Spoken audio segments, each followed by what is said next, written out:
Hey everybody, welcome back to the program. My name is Daniel, and today is going to be the first and only episode of the manga review.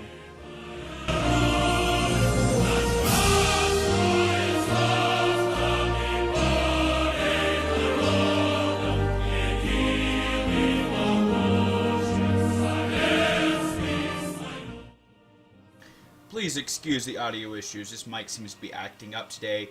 And much like the cold winds of Siberia, here in Wyoming, I'm going to have to keep that heater over there on or I'm going to freeze to death.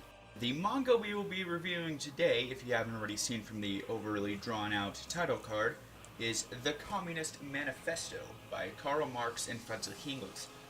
Now, unlike most mangas, this one doesn't even take place in Japan as far as like the setting and plot of the book. It actually takes place in Germany in 1847. Which is kind of strange and has actually criticized it if not this book is technically even considered a manga. The plot of the book features a young Karl Marx who is fighting off the bourgeoisie. Now that plot would actually sound like it's fairly full of action and suspense, but in reality it was actually kind of boring and really dialogue heavy, which unfortunately made it kind of a task to read. Like I didn't really want to open it up and read it.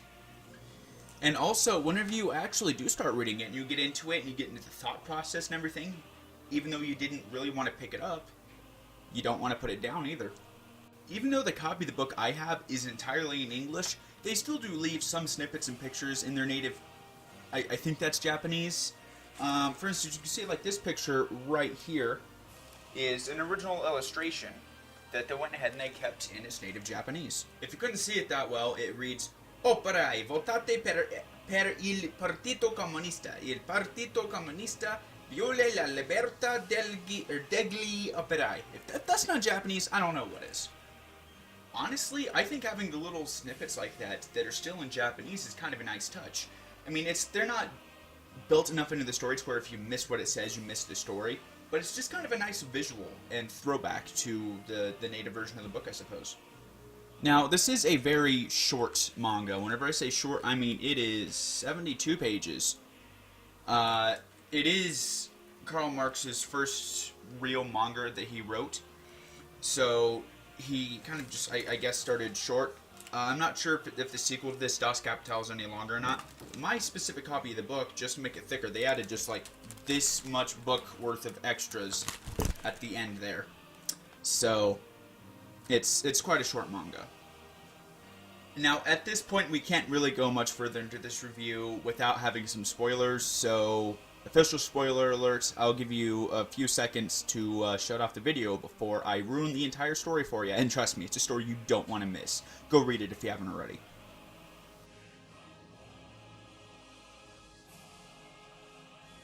So the book takes place in Germany in the 1840s, and stars a young Karl Marx who was playing himself, a little egocentric, I believe. Now this takes place in a society where you have the lower downs, which are the proletariats who accomplished basically nothing, and then you have the bourgeoisie, which is basically the upper class and the rich people and everything like that. Now, Karl Marx and his family, they live in the proletariat class of society, and the book starts off whenever a giant lizard comes up from the North Sea right outside of Rostov, the town where everything takes place, and kills his family. Later in the book, it turns out this lizard was actually created by the bourgeoisie in order to further deprecate the lives of the proletariat. So the main portion of the book is Karl Marx trying to avenge the death of his family by overthrowing the bourgeoisie that rule over his life, the society, and the country he lives in. And along the way, he meets up with some people who have had some commonalities in the torment that's been brought upon them by the bourgeoisie in the forms of Fredrich Engels, Vladimir Lenin, and Joseph Stalin. The first portion of the book is this gang of four gathering the resources they need in order to actually overthrow the bourgeoisie. So what they're doing is they call it seizing the means of production. And effectively what they're doing is they're raiding towns and houses, mostly areas that are controlled by the bourgeoisie. They're taking the resources they got from these shops or factories or whatever, and they're distributing it equally amongst themselves. the second half of the book is actually the overthrow of the bourgeoisie. Unfortunately, things don't go down that well, although there are plenty of action-packed scenes and minor battle victories. Unfortunately, the book does have a sad ending, and all 4 of the characters are sadly killed off, and the bourgeoisie stays in place and reigns supreme. Now, did I like this particular manga?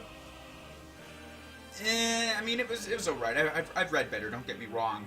But if you haven't read it, I do suggest you pick it up, but I wouldn't go out of my way to buy it. For a manga that's that short, you're really not going to get your time's worth out of it. And I can't give it a perfect 10 because there were no giant squids, no tentacles, and no panty shots of Japanese schoolgirls. If you can manage to get your hands on a free copy of this manga like I did, by all means, go out of your way and read it. It's a good read. It's just not worth buying, I think. I think overall I'd have to give it a 7 out of 10. Alright, and that's all I got for you today. Right here would be a really good spot for a Crunchyroll sponsor.